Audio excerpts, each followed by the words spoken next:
അല്ല അതിനകത്ത് ഹലോ അതിനകത്ത് സമ്മാന രൂപ അവിടെ ബന്ധപ്പെട്ടായിരുന്നോ? ഞാൻ ആരുമായിട്ട് ബന്ധപ്പെട്ടിട്ടില്ല. സാറിനെ മാത്രമേ വിളിച്ചിട്ടുള്ളൂ, സാറിനെ മാത്രമേ സംസാരിച്ചിട്ടുള്ളൂ. ഞാൻ ആരെയും വിളിച്ചിട്ടില്ല. ഞാൻ ആരോട് ഏതായാലും സഹായകരമായ നിലപാടെടുക്കുക. അതുകൊണ്ട് പിന്നെ സഹായമായ നിലപാടെന്ന് പറഞ്ഞാൽ ഒരു സൈഡ് മാത്രം മതിയോ? ഞാൻ ഈ കേസിനകത്ത് മൊത്തം അത് ഫേസ് ചെയ്യേണ്ടി വരുന്നതല്ലേ? അതൊന്നും സാറ് ചിന്തിക്കാത്ത 58 കേസ് 48 കേസ് എനിക്കുണ്ട്. ഈ 48 കേസിനകത്ത് ഈ മൊഴി വാലിഡ് ആവും.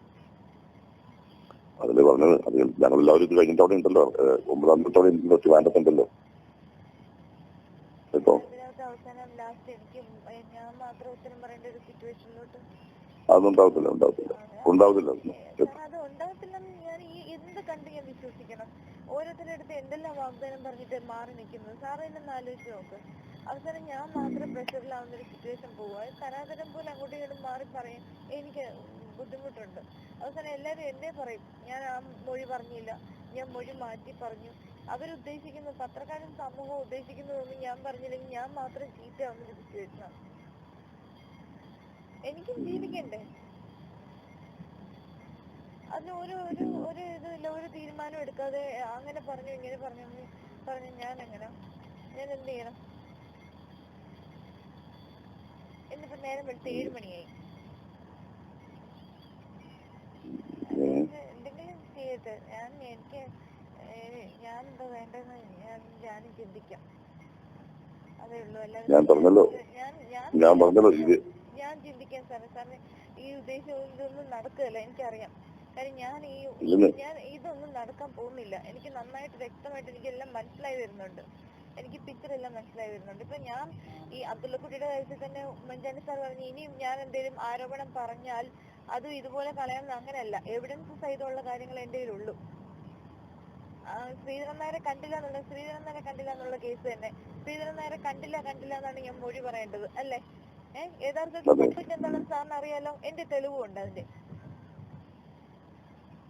അപ്പൊ പിന്നെ ഞാൻ എന്റെ തെളിവുണ്ട് സാറേ. എന്റെ വീഡിയോ ഇവര് തമ്മിൽ സംസാരിക്കുന്നതിന് ഞാൻ അന്ന് പോയപ്പോ ഞാൻ അതിന്റെ രീതിക്ക് എടുത്തതല്ല. ഒരു ഇൻവെസ്റ്റർ വന്നപ്പം സാറിന് കാണാമെന്ന് പറഞ്ഞു. സാർ അതിനെപ്പറ്റി സംസാരിക്കാമെന്ന് പറഞ്ഞു. അതുകൊണ്ട് ഞാൻ ഇവിടെ വിളിച്ചോണ്ടിരുന്നപ്പോ സാറ് സംസാരിക്കുന്നത് ഞാൻ ആ ഒരു ക്യൂരിയോസിറ്റിയുടെ മണ്ടയ്ക്ക് എടുത്തതല്ല. അല്ലാതെ ഇങ്ങനൊരു ഫ്യൂച്ചറിൽ ഇങ്ങനൊരു വിഷയം വരുമെന്ന് പറഞ്ഞ് എടുത്തതല്ല അത്. എന്നിട്ടും ഒരുമാതിരി ഞാൻ മാത്രം എല്ലാത്തിനകത്തും അങ്ങ് നിന്നു ഞാൻ എല്ലാത്തിനകത്തും ഉത്തരം പറയാന്ന് പറഞ്ഞോണ്ടിരുന്ന സാറേ എന്നെ ആലോചിക്ക്. എന്റെ സിറ്റുവേഷൻ സാറേ എന്നെ ആലോചിക്കും. എനിക്ക് 2 കൊച്ചു പിള്ളേരുണ്ട്. എനിക്ക് 2 കൊച്ചു പിള്ളേരുണ്ട്. ഈ 48 കേസിനകത്തും ഞാൻ ഈ കിടന്ന് ഓടുന്നാലും എന്ത് സഹായമേ എനിക്ക് ചെയ്തു തന്നിട്ടുള്ളത്. ഞാൻ 9 മാസം ഞാൻ ജയിലിൽ കിടന്നിട്ട് ഇറങ്ങി വന്നാണ്. പൈസ പറഞ്ഞു പലരും പൈസ കൊണ്ടുപോയി. ഞാൻ എങ്ങനെ ഇന്ന് ജീവിക്കുന്നതെന്ന് സാർ അന്വേഷിക്കുന്നുണ്ടോ? ആരും അതൊന്നും അന്വേഷിക്കുന്നില്ല. എന്നിട്ട് പറഞ്ഞു ഗവൺമെന്റിനെ സഹായിക്കും.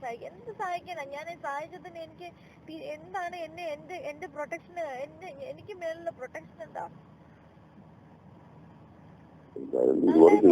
ഡിവൈഎഫ്ഐക്കാരും കമ്മ്യൂണിസ്റ്റുകാരും കൂടെ കുതിര കയറുന്ന ഒരു സിറ്റുവേഷനിലോട്ട് എന്നെ കൊണ്ട് എത്തിക്കാന്നല്ലാതെ ഇതുകൊണ്ട് എനിക്കെന്ത് ലാഭമുള്ളത്? ഞാൻ പൈസയുടെ കാര്യമൊന്നും ഞാൻ ചോദിച്ചില്ല. എനിക്ക് എന്താണ് എന്നെ ഇന്നലെ തന്നെ ഒരു ചെറിയ ഇൻസിഡന്റിൽ അബ്ദുള്ളക്കുട്ടിയുടെ കാര്യത്തിൽ പോലും സപ്പോർട്ട് ഞാൻ കണ്ടു. ഒന്നും മിണ്ടാതിരിക്കാന്നായിരുന്നല്ലോ അല്ലേ? എന്നെ കുറച്ചൊരു ചീത്തയാക്കിയിട്ട് ഒന്നും നേടാനില്ലായിരുന്നല്ലോ. അങ്ങനെ പോലും ഫേവർ ചെയ്യാത്തവരാണ് ഇനി ആ സോളർ കമ്മീഷനിൽ ഫേവറബിൾ ആയിട്ട് മൊഴി കൊടുത്തു കഴിയുമ്പോൾ ബാക്കി ചെയ്യാൻ പോകുന്നത്. ചെയ്യാല്ല നമുക്ക് ഞാൻ പറഞ്ഞല്ലോ പറഞ്ഞിരിക്കുന്നു. ഞാനത് ചെയ്യാം.